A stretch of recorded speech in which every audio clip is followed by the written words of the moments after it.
Hello, welcome to episode 131 of We Have Issues. I'm Anthony. And I am Stevie Wildcard. And every week, Steve Wildcard and I get together and we take all of the various issues that life throws our way and we take them and put them in a small enclosed space with a bunch of cosplayers who have never heard of deodorant. And we just make them survive. And it's just, we throw sticks at them and make them fight. And it's just like Survivor, like that's the end of it. That smorgasbord of smells is like, it's intense. And those issues just can't compete. Oh yeah, we had a convention, but it's not as bad. It's not it can be bad. If you've ever been to a convention, if you're out there and you've been to a convention, you're in a hotel room, you're in like a large, like a convention center, and it's a lot of bodies in close proximity to one another, some of which are wearing furry costumes and such, and there are scents emanating. And let's just add to the whole, cauldron of yuck, the fact that we live in Florida. And even though some of you are still battling snow, we have been dealing with 90, 85-degree heat. So, it's absolutely awful. Those air conditioners, they can only do so much at peak hours of the day. Like central air cannot defeat the Florida sun, But, so we take all of our issues and we just make them sweat themselves to death, and so they're completely dehydrated, and then we get something done. Most recently, we've been working on a supernatural fantasy action horror comedy book called Deathless. We're doing issue 2. It actually just launched. Steven, Kickstarter for issue 2 just launched, and how are you feeling about it so far, dude? Honestly, I think the best part about it is how fast we overtook the goal. I think it was 6 hours, 4 hours. It was less than that. Yeah, it was like it was something crazy fast, and it was all you beautiful and wonderful Twitter people. It was a lot. It was even more backers than it was for Deathless 1, which is such a good sign for Deathless, in my opinion. Absolutely, dude. People felt like they missed out on the first one, what I'm saying? So that's been my favorite thing. So first of all, for those of you who haven't already backed our book, the link is below. Please go check out our book. There are awesome reward catch-up tiers and stuff, so you can get issue 1 and issue 2 together. There's also a catch-up, a digital catch-up tier. Just go back. I think it's all reasonably priced, and you'll see that a lot of people are thankfully getting super excited about it. But dude, my favorite thing about it, that has been happening so far, aside from just the overall victory of it all and how rewarding and it feels so good knowing that this book is coming and we're gonna publish it, we're gonna print it, and this is happening. But aside from that, dude, I love seeing how many catch-up tiers are coming in. How many people are just I missed book 1. I'm so sorry. Give me these books. I want both. Give me the goods. I love that, because I'm just it's one thing to show up and be I just want to support these guys, which awesome. I love you so much. I don't if you just want to support us and you're never going to read the book, that's fine. But I love that people actually are oh, look, this could be fun. This might be for me. Let me check it out. Because I just, more than anything, of course, I want eventually to make enough passive income doing this thing that we love in order to quit our jobs and stuff. I want to be able to do that. But more than anything, I love that people are actually reading the books that we're making and they actually enjoy them, and it's just because a lot of the time, we make these things because it's something we want to see. It's something that we want to exist in the world. It's an expression that we need to get out there. And just the fact that there are other people that it resonates with, it's so cool. I freaking love it. I mean, it's really cool that people just want to support in general. But the fact that people are there connecting with it, I freaking love it, dude. Well, yeah, and with these multi-issue comics, with Play It Again, it was a one shot, so there was no confusion going in. It's this is a single story, and you actually do see that with some ongoing comics, there is a it degrades the following. It can anyway, of course, because it's hard to balance all the. I mean, we are literally friends with so many creatives, so it's hard for even us to purchase and stay on top of everyone's stuff. Also, speaking of that, but while doing this, it's so crazy to see everything and how everyone's being supportive and juggling each other. But I'll post a couple awesome Kickstarter links below. There's I know Damien has the Worlds Away, and I have issues. Yeah, there's actually a lot of good stuff going on. Right now. Wes has his amazing book. I'll post all the cool stuff below. But anyway, Andy has volume 6 or 7? It's out of his Flux. See, there's so many. It's hard to keep track of it all. So like I'm just, like that's why we're so thankful when people show up. Anyway, I didn't mean to interrupt you and stuff. No, but it's just it's cool to see that like I hope it's cool for you because like for me as the artist, I get instant gratification as every page is completed. It's Right. I'm constantly getting that dopamine drip the entire process. Yeah. For you as the writer, it's obviously not sold until the book is sold. So how good of a feeling is that Yeah. that issue one was so interesting to people that everyone that basically read issue one is back and Oh yeah. other people are like, well, dang, this book seems really amazing, so I need to check it out too. So Yeah, dude. I mean that, and I have trouble with this stuff. Like I have trouble communicating these things because I think I'm afraid of being perceived as like arrogant just if I show any amount of confidence or belief in myself. And like I hate that because like I feel like that's kind of been beaten into us. Like I'm just like because like I have layers upon layers of insecurity with various things in my life, but like this is one of those things I'm just like I love this book and I think it's really good, and I think that you and I have been working together for so long, and I've been writing for so much. I've learned so much over the years about like writing comics and writing stories in general, and how to format things, but also just layer a story and create like a narrative. But I think this is actually a really fun and good book. So I'm super excited for people to actually read it. So yeah, I'm like I had faith that if people read the first one, they'd want to read the second one. You know what I mean? Like, and I'll tell you, I have even more faith that when people get to that last page of issue 2, I'm so excited. Like I will probably spend the most time drawing that page because I want it to be so. I can't wait. Like I can't wait. Like it's like I get like I literally have goosebumps right now thinking about it. I'm just like I can't wait to get to that page because it's like the thing, like that's the not, it's not the end, obviously it's not the climax of the story, but it is where I believe this character is chiseled and kind of becomes iconic, like that's where it's just like, look, he was starting to become this thing in issue 1. By the end of issue 2, you're going to see what he is and what's happening here, and I just like, I love it. I can't wait.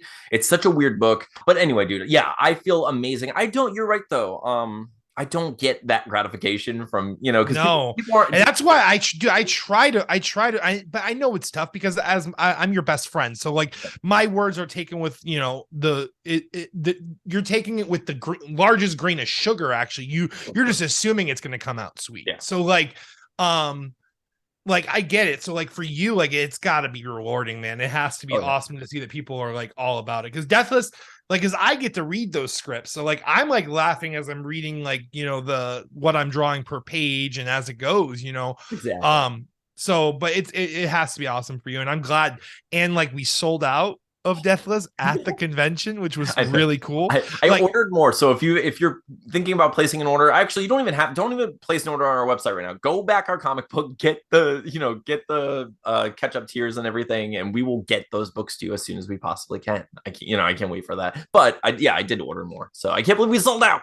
It's so awesome, and like we did so well on all fronts in that sense too. Like, I mean, that was just a high of a day. Like Sunday, like starts, the Kickstarter is going, we're getting ready for the Comic-Con, and like Kickstarter is, like half funded by the time I think we even get there. Right. And then no, it was funded by the time we were there. Oh, it was funded by the time we got there. It was the day right before. Oh yeah, you're right, because we launched on the 4th. That's correct.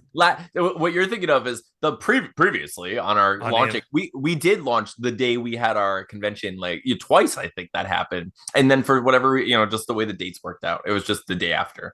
But yeah, dude. So we made our goal. Then we go to the convention and like we get to hang out. I got to see Meg. I got to see Rebecca, Rebecca's awesome. I love these people. It's so cool. Like, and I love that, you and I make friends wherever we go. And I love it because we sit there and like, my favorite thing about doing the conventions, aside from the fact that like some people legitimately are excited about our book, excited to meet us, we meet people who like take pictures with us, and they're like, when you guys get famous, we're gonna have this, and like say these things, and like. And it's silly because, like, I mean, of course, that just kind of like feeds into this hope and dream that we have. We're like, oh, we're trying our best to get there for both of us. We want that to be worth money. Like, dude, nothing feels better than when someone grabs Deathless off the table and opens it, goes, oh my God, this is really good. This looks really good. Dude, like, it's like, oh my gosh, thank you. It happens all day too. That's the best thing, is like, it's hard to get people at a convention. If like, if you're out there right now and you've never been tabling at a convention, people will just pass by, like a stream of people. But it's hard to get people's attention. And even when you do, it's like you have to, it's weird because you kind of have to profile, but you don't want to profile because you never know who's really going to be interested in the book. But sometimes you can tell that people aren't interested, but you're just like, hey, you, like the other, okay. So I literally looked at a man and I was like, excuse me, sir, I know you're going to like our book. And he came over to the table and I was like, I can tell because you're wearing a Predator shirt and I'm wearing this Monster Squad shirt. We're the same and you're going to like this book. And he was like, all right, I'll give it a shot. And he bought it. Bought it right on the spot. Beautiful. But like that doesn't always happen. What often happens is someone's just kind of like stuck in the area and we have to be like, hey, do you want this thing? Oh man. And we just try to pitch it however we can. And we try to find the best way to communicate what it is and what it can be for them, which is a weird thing because it doesn't feel natural, like what, I don't know. But my favorite part of it is as that stream is just passing by, and like sometimes, people come of their own accord and there's like, oh, this looks weird. They have an interesting tablecloth or whatever, oh, what's that guy drawing? And, all that stuff. But as that's happening, you and I just get to experience the world together. And we don't get to spend a lot of time together, right? So when we do, Steven, I cried laughing so many, I always cry laughing every time we're together. It's just like I sit there and I'm in public, just like tears rolling down. Because like inside jokes are literally like the mold is set, the liquid metal is poured and cooled, and like these inside jokes are literally made on the spot as it's happening, so silly. In real time. Steve, I do want to ask I want to get your perspective on something real quick for everyone. So I'm going to give a little bit of context for the people. Okay, so we're sitting at this table. We're sitting at the table together. A couple minutes go by. Not, people are like kind of going by, but like no one's come up to the table for a couple minutes. So we're kind of talking. And as we're talking, in the corner of my eye, I see this absolutely beautiful woman, right? Like this is like absolutely like so cute, just a gorgeous person. Blue hair. Yeah, just like yellow shirt, like cute hair, like just so pretty, right? And I want to know your perspective of me in that moment. I am, because like I'm so used to, like, little side note, and I mean I don't think anyone watches, but I do this. I like watching. I like watching people that are looking at people. That's like one of my favorite things. So when I'm at work, like my partner does that often too. Like when someone's jogging or something, it's, he'll. First of all, never compare me to Ricky again. How dare you? This is a much different situation, but like I know. I'm kidding. But anyways, I could see that Anthony is picking up what she's putting down, and like as I'm looking at him, I look at her, and she's doing this. This is. She's like. Her face is just straight on, but that right eye was so pushed into that corner to see if you were potentially looking at her, or it was my big blonde. But what was I doing, Steven? What was my face doing? I forget. Oh, I just wanted to see if you noticed what I do. Because Mike, okay, so my question and like what I'm really interested in is that thing. Tell me, and we'll re-record this part. No, that thing that like Michael Cera does. It's like when you look at someone, but you don't want them to, like, you don't really want to be creepy and look at them, and you don't want to see that. You don't want them to know that you looked at them at all. So you just like look away quickly and try to not look at them. Oh, like the scene in the hallway in Superbad where he's like, or with the pencil. Yes. I got you. And like, so like because like that's what happens in my brain. I'm like, okay, I notice it, right? You notice. Nope. Yeah. Okay. Now I'm picking up what you're putting down, like the correction. Because like that's the most awkward, weird moment for someone who's just like, oh, pretty person, because like your brain's like, hey, keep looking at that. I don't know why. Let's just keep looking. And like, no, that's a bad choice. Let's look this way. But then it becomes like you become too conscious of it, so it becomes weird in that moment anyway. So it's worse than just looking at that point. It is. I like had I just looked forward, it would have been like, oh, look, a pretty person, no big deal. If you would have trusted your inner instincts. Yeah, but instead, my brain's just like, what we need to do? Awkwardly look this way and try to not look. So it's like I can feel like the deathless in my body, just like, no, do it. And I'm like, stop it this way. And she's just looking at a man talk to himself. That's pretty much it. And that's why from the side of her eye, from the this perspective. It's just noticing me, not looking at her. But Steven, I can't. But like, first of all, not dating, not gonna do it ever. But another even thing, if there's a fire, even if there's a fire. But like the weirdest thing is like I'm in Steven. 30s are weird. 30s are really, oh really yes, weird. Okay, because here's the thing, Steven. That woman, that person could have been anywhere between 23 and 35.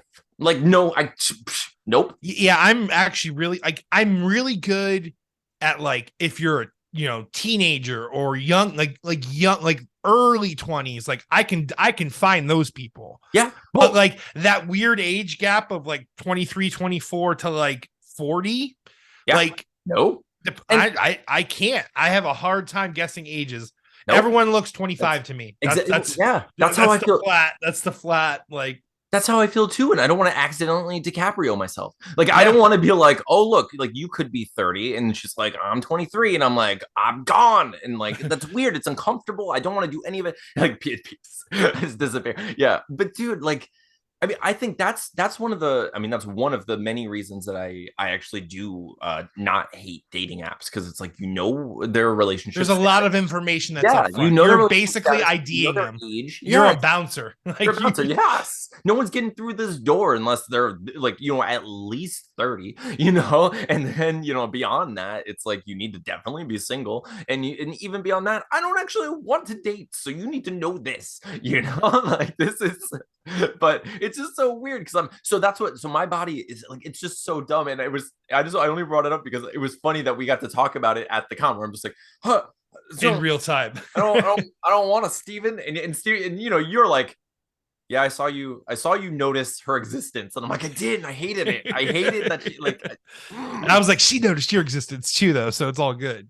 It's so weird. It's so weird. It's like being a single person is so weird. But thankfully that's not, it's not something I think. What's it called? What was that Craigslist thing called? Was it Misconnections? Oh, Misconnections. Yes. Dude, yeah, dude. If you're out there and you're above the age of 30, I mean, we had our logo like on the banner. Maybe she was looking at the logo. It is a cool logo. It's a really cool logo. I love it. Very true. If you're out there, right on Misconnection. Oh my god. But dude, I don't know. I had a lot of other things in my mind at the con. So I realized, so first of all, how was the con for you? Like, did you know, what was your overall? We sold, like, for me, like, it was awesome because I actually like made good money on prints, like my graphic prints, which was cool. Like, yeah. Granted, we spent it on our friends immediately, but like, of course we did. Every time. That's how we do. But but oh well, yeah, but it was awesome. Like, we did really well with like that, so it felt really cool. The con went by really quick this time too. I felt like it was suddenly 1 o'clock, which is like, that's like kind of when it starts, the wind down starts. It's still busy, but yeah, of course, it's definitely the beginning of the end, you know. But yeah, like the con was as always a great experience. And we did amazing at it. So like, yeah, there's then shoeless Joe's afterwards though. That fall. Dude, I just want to let you know that you're such a good friend because there was strictly concern. There was no laugh, but it was a funny fall, man. Like, hang on. Let's get to that. So like, we're going to tease this story. There was a fall. That's all you're going to know for now. But let's finish. Like, I just want to tell a quick story about the convention. Absolutely. Do it. So just so you know, there will be a fall. There's a little, as Daniel would say, a little tickling of the pickle. Go watch the Don't Make It Weird podcast. We were just on it, by the way. And our episode is my favorite thing we've ever done. Actually, pause this right now. Go watch the Don't Make It Weird episode that we just did. And then after those 2 hours, come back and watch this one 3 times. But it's seriously, it was, Steven, you were on fire in that episode. Like, you drank that blueberry wine and just like your spirit came out. That's my spirit. That's my spirit puller. So I'm going to make sure to buy a bottle of blue every time we go on Don't Make It Weird. I'm gonna try it too, man. I was like, I want whatever he's drinking. It goes down so quick, and then like I looked at the percentage, and it's like 14%. So like I was like, it got me good, you know. But oh yeah, dude, no. So everyone go watch that because you get to see like Buzz Steven on his game, and Steven, it was so funny. But I just wanted to just very quickly. So I realized, dude, that there were two people there that I was like, oh man, there are actually people here like signing autographs or like, that you can meet. One was Bob Elmore, who he was the Leatherface in the Texas Chainsaw Massacre Part 2. I learned that he also was body double for John Candy on Spaceballs and Nothing But Trouble, and he was like, So cool. like lifelong stuntman. So I was like, oh, I'm gonna go meet him and like like talk to the guy who got to be Leatherface in Texas Chainsaw Massacre 2, because I love talking to these people and asking questions about the experience and what it's like, and like I like filmmaking, so I'm just like talking to them. So I was like, all right, we're okay. Steven's okay for a minute. I'm gonna go talk to this guy. So I walk over there. No one's over there. I'm like, yes, we're to Southwest Florida with like not a big place, like not a huge con yet. People don't show up for these people, So it's like no one's there at the moment. I'm sure he was busy enough, but like at the moment, no one's there. I go and I start talking to this guy, and this man is super sweet, right? He's just like giving me, like telling me all these fun stories. He's just like going on and on about like working with Tom Savini, like makeup extraordinaire, and like, like all the crazy Sex stuff machine, right? Like, yes, Sex Machine from Dusk Till Dawn. Like, dude, he's telling me all these things. It's just like feeding my soul. I'm just like, this is what I want. I just want to talk to people like this who have these experiences, who can like share fun stories. Like, this is what life is about, right? This is why we're doing this. We get to like have these fun stories. You live them, I get to experience them, and then live my own. It's great. And like, I'm just enjoying it. And we're just like having this conversation. He's not like, hey, what are you gonna buy, bro? He's like, we're just talking. And you could tell he's just a retired, stuntman. He's just doing his thing. Steven, while we're talking, these people walk up behind me, right? And it's a woman, someone who stopped at our table. Actually, it's a man in a wheelchair, a middle-aged woman, and then two children, like probably like 11-year-old, 12-year-old, kids. Both of the kids were like special needs kids, right? And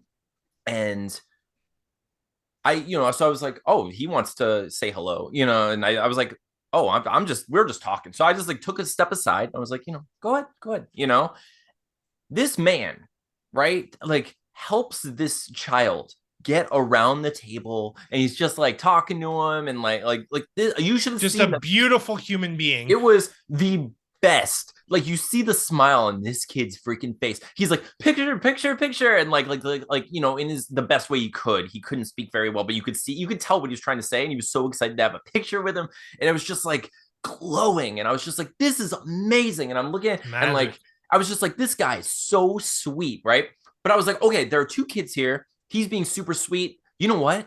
While he's doing this, I have an idea. Like, why didn't I look over and I see, for every angel, there's a devil. Spoiler alert, but I see, no. So I see the $1 Million Man, the wrestler, Ted DiBiase, right? I see him there, and I'm just like, holy crap. I have business with this man. Like I was like, okay, there's no one there, by the way. Like, I need it. Like, I can't stress this enough. He's sitting there doing nothing. Like, he's just sitting. I was like, and I understand. I also like, I enjoy my peace and solitude, but he's at a convention, probably wanting to make some money, and sitting alone, doing nothing, with like his person, his handler or whoever. But he's just sitting there, right? So I was like, oh my gosh. I know this man. I was like, I know this man. My friend from the 2010 Minutes podcast, Tim McCarthy, he's one of his favorite wrestlers. And I know this because Tim's birthday is right next to my birthday. And I tried, Steven, to get a cameo from this man. I went on cameo.com and I was like, Ted DiBiase, my friend Tim loves you, and would you please do this thing, right?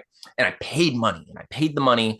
And then the time ran out, and he didn't do the freaking cameo. And I was just like, God, you lost it. It sucks. But then, of course, time goes on. Atlas's birthday comes. Like, I have bills to pay and stuff. So I get that money back. No longer have an extra $75 for Ted DiBiase. You know what I mean? So we get there. So I'm at the convention. I'm looking at him. So I was like, you know what? I'm waiting for them to finish up their beautiful moment. I'm gonna go talk to this guy. I'm sure, So I'm like, I walk over to him and I'm like, hi, I have I'm sorry if this is, an awkward question, but I just want to, let you know, like, so I did that. So I tell him the story. I'm just like, hey, so I tried to do this cameo thing, and it, for whatever reason, got rejected, didn't go through in time. So I say to him, hey, would you mind if I bought an autograph? You know, if I bought a picture from you to get autographed, would you just do like a quick video saying hi to my friend? You know? And this is what this man does. He sits back in his chair and he picks up his phone and he doesn't say anything to me. And he just looks at his phone like this, just slowly looking at his phone. And I'm like, is this part of the interaction? Like, is this a response to the thing I'm saying? Is this like how your wrestler came out to the ring? Like, and that's the thing. I was like, look, I'm pretty sure he's a heel or whatever in wrestling. No, man, you don't like if you're with a human person. And I just told you the story. I didn't say I'm your biggest fan. I love your like jerk wrestler persona. Like, can you please do that for me? You know, I was like, no, but make me hate myself. It's what you do. Yeah. So he does this, and then he goes, Cameo. What is that? $75?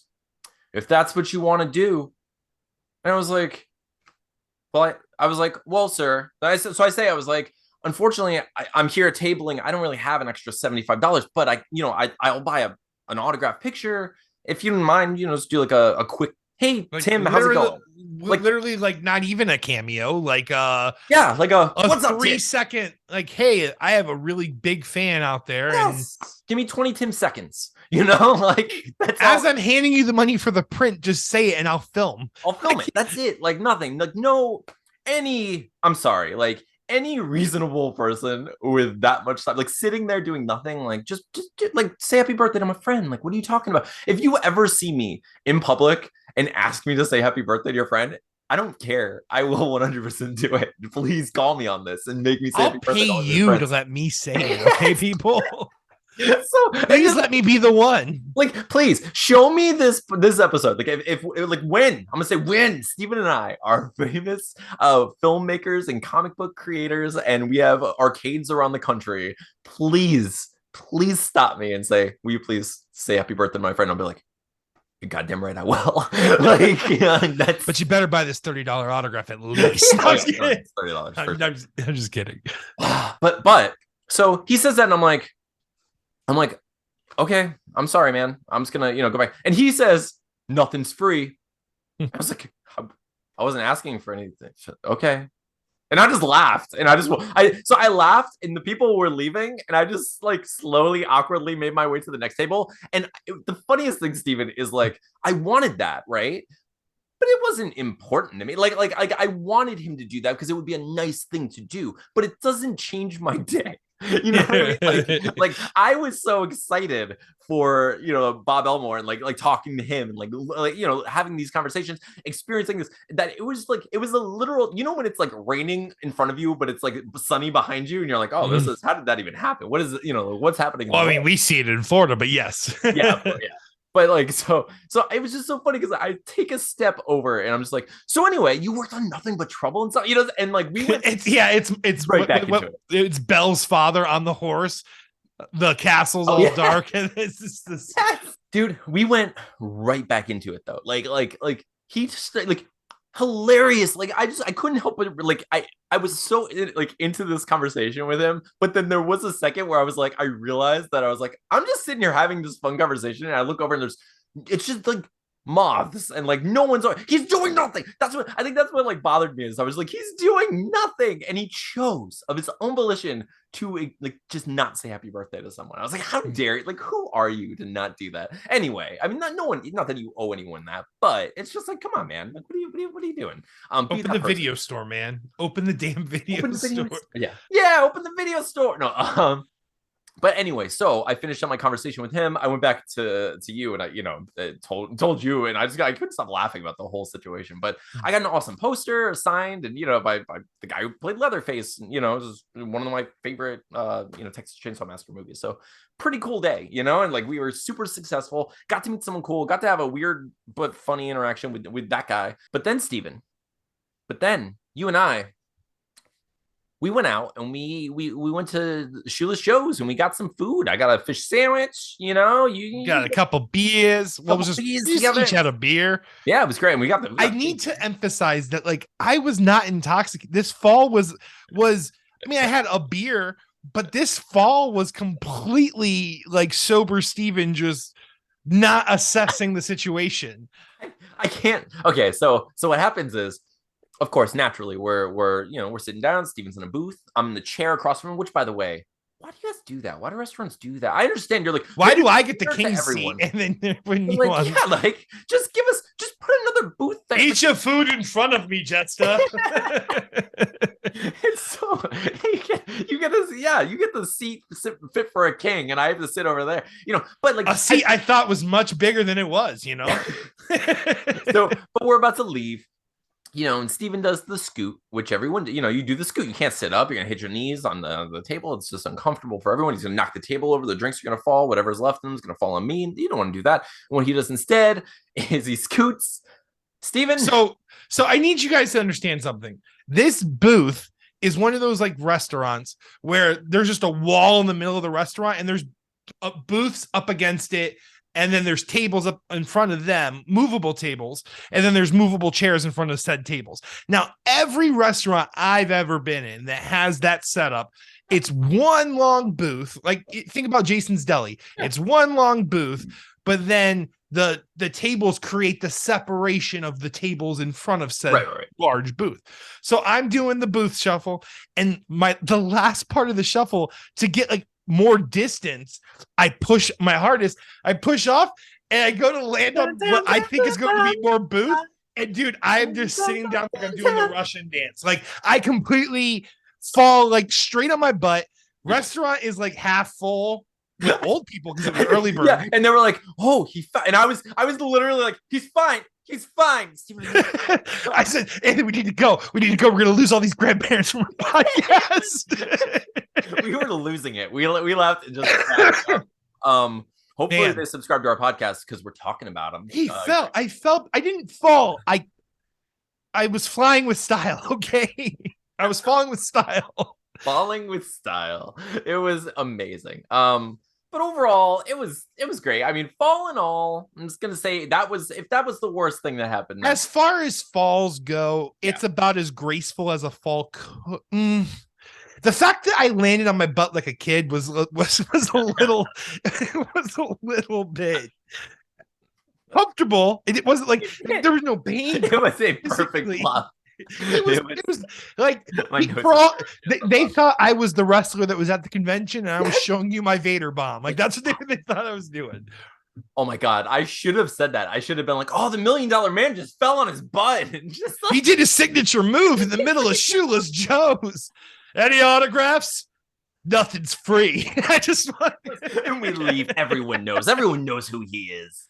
Oh man, he's so cool. That's his character. God, why are people like this? So yeah, we left, go home. Steven, so now the Kickstarter's going, which by the way, link below. Please go and back our book. If you made it this far in our episode, you're gonna love our book. I'm pretty sure everyone who's made it this far in our episode has already read our book, or it's already backed the book. But if you haven't, go hit that button. If you accidentally skip to this section, if you skip to this section, you missed everything we just said. First of all, congratulations, you just missed all the good stuff. I don't even know what to say after this. Like from this point on, it's just all down or uphill, whichever one is worse. I don't know.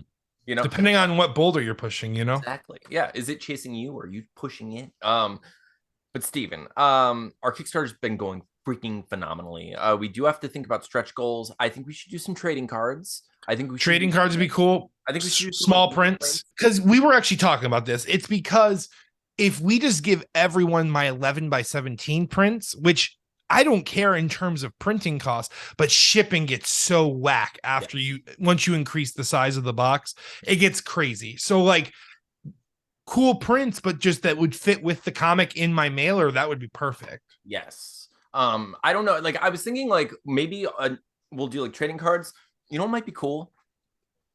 I like to do the ones that everyone can have who get physical things. So like stickers, little prints and stuff like that. It would also be cool though if we could do like sketch covers for like a certain tier. So it's like, hey, our if we make it to $5,000, everyone who spent $50 or more also gets a sketch cover of issue number 2 or something. And then then you know what I mean? Because then we can just print a sketch cover and just draw a quick sketch over it, on it, and just give them like a special thing.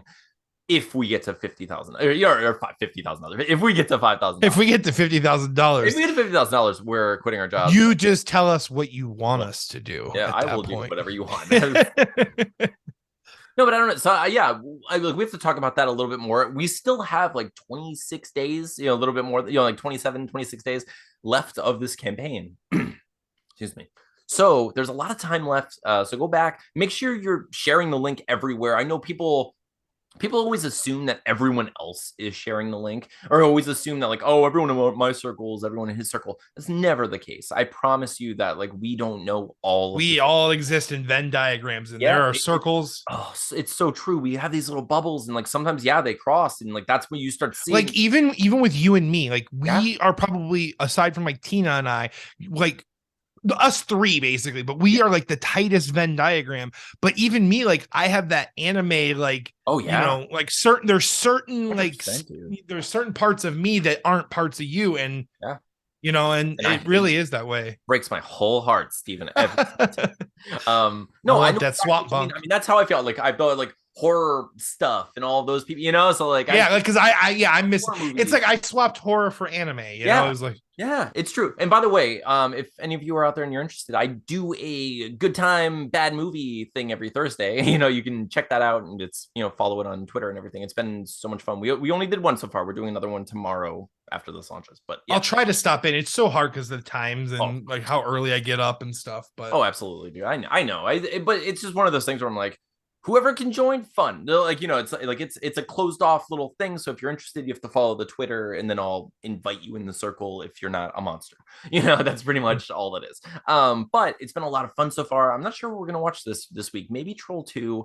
It's a classic, and I kind of like, like I'm trying to start. There's a movie called Barbarians that I've never seen, and like I just want, like, it looks insane. Like it's like a 1980s like fantasy like barbarian type movie, but it looks ridiculous, and I kind of that's awesome. I kind of want to see it. You know what I mean? Like the 80s were all about like barbaric like warriors. Like that was like the and like our friend Caleb he joins, and he's so funny, and he also just like thirsts after the dude sometimes, and I'm just like, I love him. I need him to watch Barbarians with me, because it's going to be the funniest night of our lives, because it's always so good. But anyway, if you're interested in that, he's so funny too, man. I love Caleb. Oh yeah, dude. But aside from that, so what are you gonna do this week? We didn't really talk about, like, did you get your drawing? I finished a page, but like because like everything that was going on that week, but I feel like that's every week. I really want to start getting this book done, so I'm really gonna push for more pages.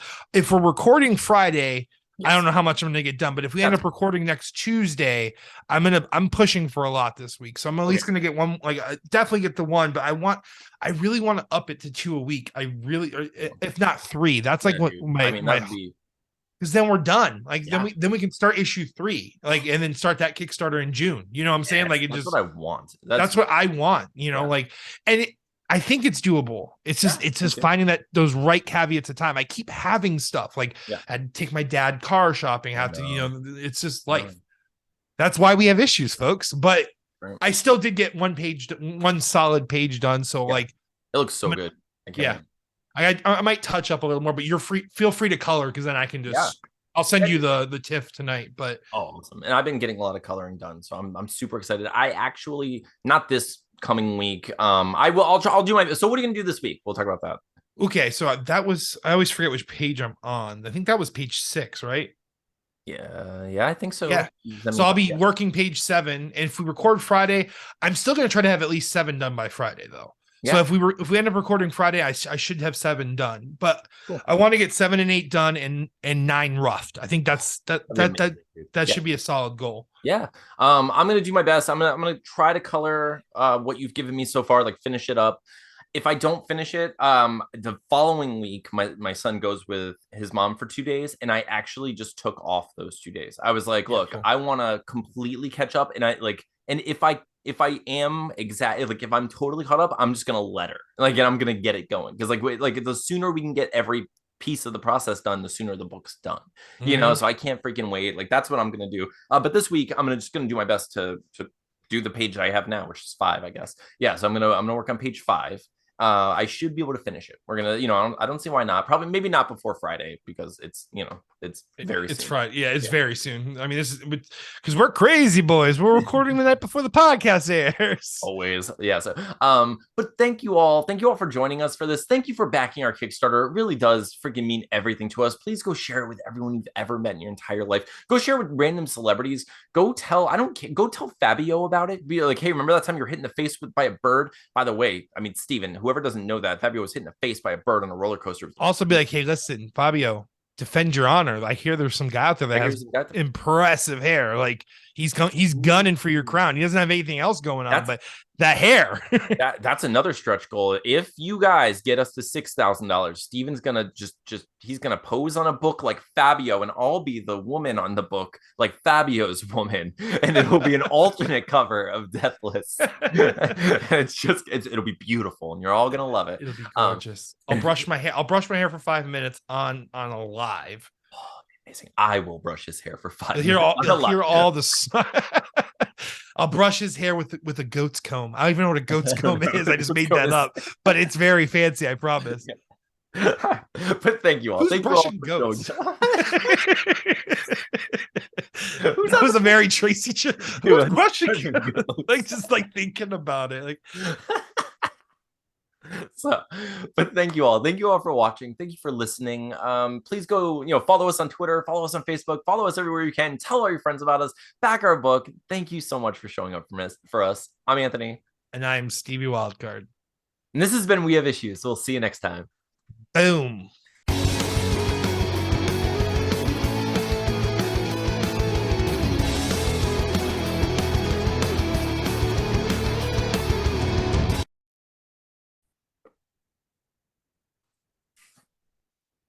All right. Stephen Todd's connecting. What up? There you are. All right. Yes, I'm good. I apologize for my room because I had organized all of this part of it. Lies. Okay, but go on. But behind me is all the garbage I removed. Like, dude, I have all of the mailers and like all of my costumes because I have a lot of costumes apparently. But I have everything like nice and stacked, and then just behind me is like, dude, they're from the like. There's like broken glass. I mean, it's a hazard, but yeah, it's almost done.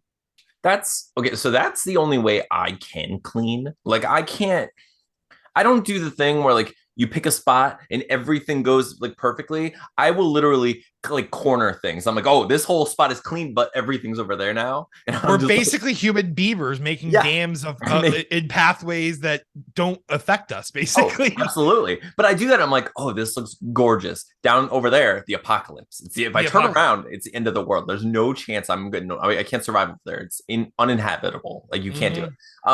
But then what happens is I do eventually, I'm like, everything finds its little home or wherever it goes as I'm going. It's just like a matter of convenience. I'm like, I'm not going to spend time like putting that book in the perfect place. I'm going to throw it near where the books are for now. And then we're going to figure it out. Because like when I do like a mass clean, like I literally go crazy. Like I just like I throw like clothing in one pile, garbage in one, like recycle, like because like in my room I have like empty boxes and things like that from all the bags and boards and comic deliveries and things like that. So because this man cave is kind of like quadrupling as like a music room, my things I love room, a comic book room, and then like all the stuff we do for the website, and it's a lot. But it's a wild cave. It's a wild cave. That makes sense. But I'm good. I just gotta finish straightening it up and then it's done. So all right. What are we? Episode 131. Okay, Steven.